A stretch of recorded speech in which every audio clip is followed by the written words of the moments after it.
Hello everyone, welcome to Shah knowledge bank. जैसे कि आप सबको प्रॉमिस किया था हमने कि एसआई का जितना भी सिलेबस है हम थ्रू एमसीक्यूज कराएंगे ताकि आपको पेपर का पैटर्न पता चले, उसमें क्वेश्चंस कैसे आने हैं और आपका मोस्ट ऑफ द सिलेबस जो है कवर हो जाए। ये एमसीक्यूज अगर आपने कर लिए तो गारंटीड श्योर शॉट सक्सेस है आपका एसआई के पेपर में। ठीक है, कुछ नहीं, मैंने जैसे कि आपको लास्ट हिस्ट्री के एमसीक्यू सीरीज में आपको एक स्लोगन बताया था, आप हमें वक्त दो हम तुम्हें स्टार दिलवाएंगे। तो आप डेली रेगुलर के ये एमसीक्यूज अगर अटेम्प्ट करते रहोगे तो ये गारंटी है आपका कि आपके ये एग्जाम क्लियर करने से कोई नहीं रोक पाएगा। ठीक है, तो आज मतलब इस सेशन से पॉलिटी के एमसीक्यू शुरू कर रहे हैं। फर्दर इकोनॉमिक्स, ज्योग्राफी और इन्वायरमेंट इनके भी एमसीक्यूज जल्द ही अपलोड कर दिए जाएंगे। डेली बेसिस पे आपसे इनके एमसीक्यू आएंगे। अगर आप हमारे चैनल पर नए हैं तो सब्सक्राइब कर लीजिए ताकि कोई भी ऐसी इंपॉर्टेंट वीडियो आए तो आपको पहले पता चले। ऑलराइट, तो बिना टाइम वेस्ट किए चलिए let's learn polity. Question first, the cabinet mission to India was headed by, जो कैबिनेट मिशन प्लान आया था इंडिया में उसको हेड किसने किया था? स्टैफर्ड क्रिस्प ने, A V Alexander, Lord Pethick Lawrence या फिर ह्यूज गैट्सकिल। तो करेक्ट आंसर है इसका that is option C, Lord Pethick Lawrence. ठीक है, सर लॉरेंस जिसको बोलते थे हम, याद है, ये इंडियंस का फेवरेट भी था आदमी। Alright, Question 2. The Constitution of India was adopted by the Governor General, by the British Parliament, by the Constituent Assembly, by the Parliament of India. तो बताइए इसको अडॉप्ट किसने किया था? गवर्नर जनरल ने बिल्कुल नहीं किया था। ब्रिटिश पार्लियामेंट क्यों करेगा भाई? तो इसको किया था कॉन्स्टिट्यूंट असेंबली ने। Option C is the correct answer. ठीक है, question third, the constituent assembly for undivided India first met on, ठीक है, पहली बार ये कब मिले थे? Option A 6 December, option B 9 December, option C 20 Feb 1947 या फिर 3 जून 1947। तो इसका जो करेक्ट आंसर है दैट इज ऑप्शन बी। ठीक है, ये मिले थे फर्स्ट कब? 9 दिसंबर 1947 और 3 जून 1947 को हम क्या जून प्लान भी बोलते हैं या फिर माउंटबेटन प्लान भी बोलते हैं। Alright, next question fourth, when the Constituent Assembly for the Dominion of India reassembled on 31st October 1947, its reduced membership was, जो इसकी मेंबरशिप घट गई थी, कितने मेंबरशिप रह गई थी इसकी? 299, 311, 319, 331। ठीक है, तो करेक्ट आंसर है इसका ऑप्शन ए दैट इज 299, याद रखिएगा। ठीक है, डोमिनियन इंडिया जो रिसेंबल्ड हुआ था 31 अक्टूबर 1947 को, उसकी मेंबरशिप जो घट के रही थी वो क्या रह गई थी? दैट इज 299, मतलब ऑप्शन ए इज करेक्ट। ठीक है, fifth one, who among the following was the constitutional adviser of the constituent assembly of India? ठीक है, कॉन्स्टिट्यूंट असेंबली ऑफ इंडिया के कॉन्स्टिट्यूशनल एडवाइजर कौन थे? Option A doctor BN Rao, option B Ambedkar ji, option C KM Munshi, option D MC स्टैलबर्ट। तो इसका correct answer है that is option A doctor BN Rao. Okay, doctor BN Rao जो थे वो कॉन्स्टिट्यूशनल एडवाइजर थे कॉन्स्टिट्यूंट असेंबली ऑफ इंडिया के। Alright, sixth question, the Constitution of India was enacted by a Constituent Assembly set up under the Indian Independence Act 1947 और under the cabinet mission plan 1946 और through resolution of provincial government और by the Indian National Congress. ठीक है, तो Indian National Congress की तो बात ही नहीं है ये। ठीक है, रेजोल्यूशन प्रोविंशियल गवर्नमेंट का ये भी नहीं हो सकता। तो इसका करेक्ट आंसर क्या है? Option B is correct, that is under cabinet mission plan 1946। Alright, question 7, the constituent assembly which frame the constitution for India was set up in, ये तो सबको पता ही होगा। Option A 1945, option B 1946, option C 1947, option D 1949। तो correct answer है इसका 1946, that is option B is correct. Question 8 देखिए, who presided over the inaugural meeting of Constituent assembly of India? ठीक है, जो इनॉग्रल मीटिंग थी कॉन्स्टिट्यूंट असेंबली ऑफ इंडिया की, उसमें प्रिजाइड किसने किया था? Sachchidananda Sinha, doctor Ambedkar, doctor Rajendra Prasad and P Upendra. ठीक है, तो इनको हम टेम्परेरी प्रेसिडेंट भी बोलते हैं, दैट इज सचिनंदन सिन्हा जी। ठीक है, सचिनंदन सिन्हा जी। ऑल राइट, तो परमानेंट प्रेसिडेंट कौन बने थे? दैट इज डॉक्टर राजेंद्र प्रसाद, ये चीज़ याद रखिएगा। और 8th क्वेश्चन का आंसर क्या आएगा? That is option A is the correct answer, Sachchidananda Sinha. All right, question 9, who among the following was the chairman of drafting committee of Indian constitution? ठीक है, ड्राफ्टिंग कमेटी के चेयरमैन कौन थे? Option A Rajendra Prasad, option B Tej Bahadur Sapru, option C Rajagopalachari, option D that is doctor Ambedkar. तो drafting committee setup कब हुई थी? आपको ये भी पता होना चाहिए, दैट इज 29 अगस्त 1947 में।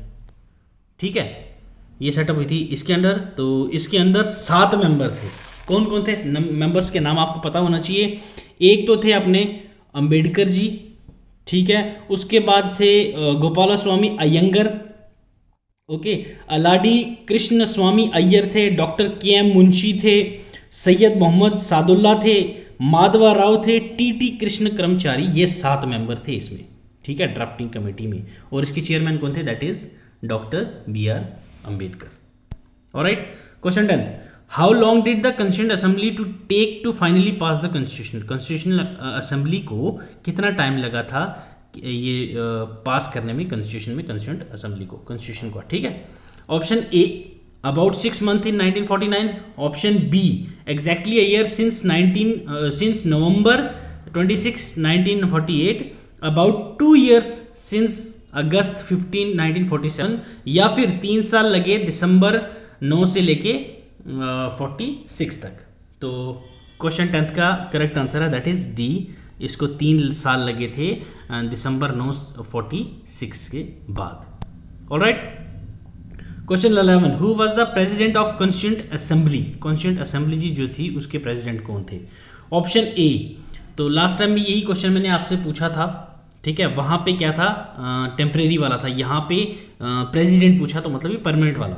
ठीक, Jawaharlal Nehru, doctor Rajendra Prasad, doctor B.R. Ambedkar, या फिर सी राजगोपालाचारी। तो करेक्ट आंसर है इसका B. Alright, question 12, the demand for constituent assembly was put forward by the Indian National Congress in 1936 at its session held at, ठीक है, 1936 वाला जो सेशन था वो कहाँ हुआ था, कौन से सेशन में डिमांड की गई थी अपनी कॉन्स्टिट्यूशनल असेंबली की? तो option A Kanpur, option B Bombay, option C Lucknow, या ऑप्शन डी लाहौर। ठीक है, तो इसका करेक्ट आंसर है दैट इज लाहौर में हुआ था ये सेशन। ठीक है, 1936 का जो सेशन था ये लाहौर नहीं, लखनऊ, ऑप्शन सी। ठीक है, option C that is Lucknow. Question 13, the constituent assembly arrived at decision on the various provision of constitution. ठीक है, by a majority vote, by a 2/3 majority, by consensus, या फिर अनएनोमियसली। तो क्वेश्चन 13 का आंसर है that is by consensus. Okay, by consensus. Alright, Question 14. The most profound influence on the drafting of the Indian Constitution was exercised by the US Constitution, British Constitution, Government of India Act 1935, French Ideals of Liberty and Fraternity. तो इसका सही जवाब है that is option C, government of India act 1935. Alright, 15th question, match the following committee of constituent assembly. ठीक है, drafting committee Vallabhbhai Patel, committee on fundamental and minority rights, ठीक है, and union constitution committee, working committee. तो ये 4 committee हैं और आगे members दे रखे हैं वल्लभ भाई पटेल, जवाहरलाल नेहरू, कन्हैया लाल मुंशी, ठीक, या फिर B.R. अम्बेडकर। इनमें से कौन सी कमेटी में कौन थे? तो आप मुझे बताइए। तो इसमें सिंपल सा एक फंडा देख लो, ड्राफ्टिंग कमेटी में किसने किया था, कौन थे? That is B.R. अम्बेडकर। तो आप देखिए ए का 4th किस किस में है, तो ये तीनों ऑप्शंस में है। ठीक है, तो यहाँ पे हमारे पास यहाँ भी मामला गड़बड़ है, committee on fundamental and minority rights. तो ये कौन थे इसके? दैट इज वल्लभ भाई पटेल। ओके, बी का फर्स्ट, बी के फर्स्ट, तो बी का फर्स्ट, तो फर्स्ट मतलब ये, सी और डी बचा, ये भी गया और ये भी गया। अब हमें देखना है 3rd one, union constitution committee. ठीक है, यूनियन कॉन्स्टिट्यूशन कमेटी में कौन थे? दैट इज हमारे पास यूनियन कॉन्स्टिट्यूशन कमेटी को किसने किया था? जवाहरलाल नेहरू। तो ठीक है, 3rd का आ जाएगा 2nd, तो थर्ड सी का आ जाएगा, मतलब हमारे पास सी का आ जाएगा सेकंड, तो सेकंड किस में है, डी, तो option D is correct answer. आप वर्किंग कमेटी का अगर ना भी देखें तो आपका क्वेश्चन यहीं पे सॉल्व हो गया, D is the correct answer. Alright, which of the following statement is correct? The Constituent Assembly of India was elected by the provincial assemblies in the year 1946. Okay. Option B, Jawaharlal Nehru, M.A. Jinnah, Sardar Vallabhbhai Patel were members of Constituent Assembly of India. ठीक है, अच्छे से ये देखिए, correct statement बतानी है इसमें, ठीक है। The first session of Constituent assembly of India was held in January 1947, गलत। The Constitution of India was adopted on 26 January 1950, ठीक है। तो इसमें से करेक्ट अपना जवाब कौन सा है? That is option E is the correct. Constituent assembly of India जो थी उसमें प्रोविंशियल असेंबलीज दो जो थे इलेक्ट किए थे कब? 1947 में, ठीक है। Question 17, who among the following was not a member of the constituent assembly established in July 1946? Option A Vallabhbhai Patel, option B Mahatma Gandhi, option C K M Munshi, option D J B Kripalani. तो सही जवाब है इसका दैट इज गांधी जी, ठीक है। Gandhi ji member नहीं थे।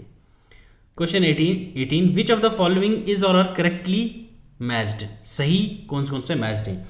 Indian national song, ठीक है, Vande Mataram. Indian national flower, rose. Indian national animal, tiger. Indian national bird, eagle. तो बताइए इनमें से कौन सा सही है? इंडियन नेशनल सॉन्ग तो यही है, ठीक है। वंदे मातरम ये तो सबको पता होगा।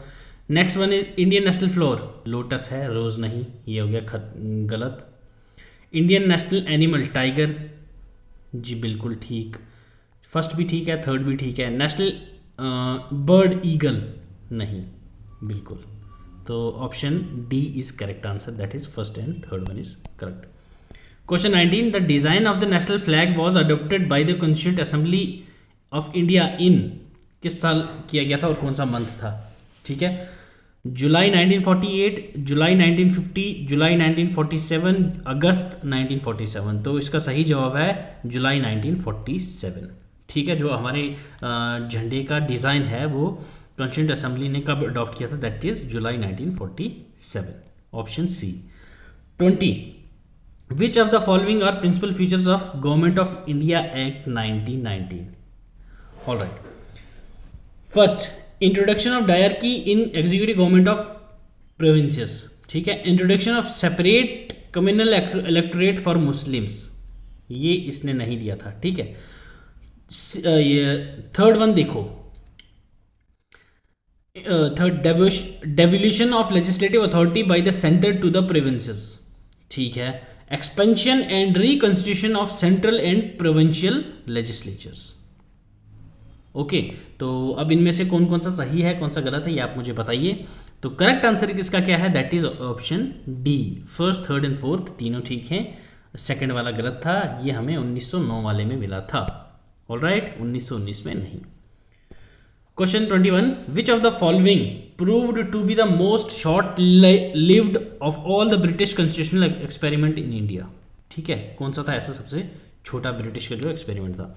तो option A, government of India act 1919, Indian council act 1909, Pitt's India act 1784, government of India act 1935। तो इसका सही जवाब होगा that is Indian council act 1909, option B is the correct answer.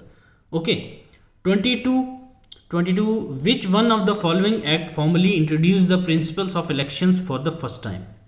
Elections इनमें से किस एक्ट में से लाए गए थे? इलेक्शन का जो कंसेप्ट था किस में था?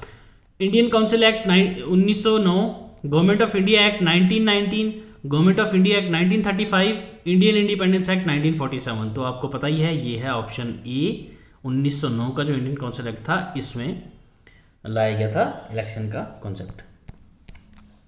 Question 23, which one of the features do not contribute to making of the Indian constitution the bulkiest in the world? ठीक है, इनमें से कौन सा ऐसा फीचर है जो कंट्रीब्यूट नहीं करता हमारा जो इंडियन कॉन्स्टिट्यूशन है उसको बल्किएस्ट इन द वर्ल्ड बनाने में?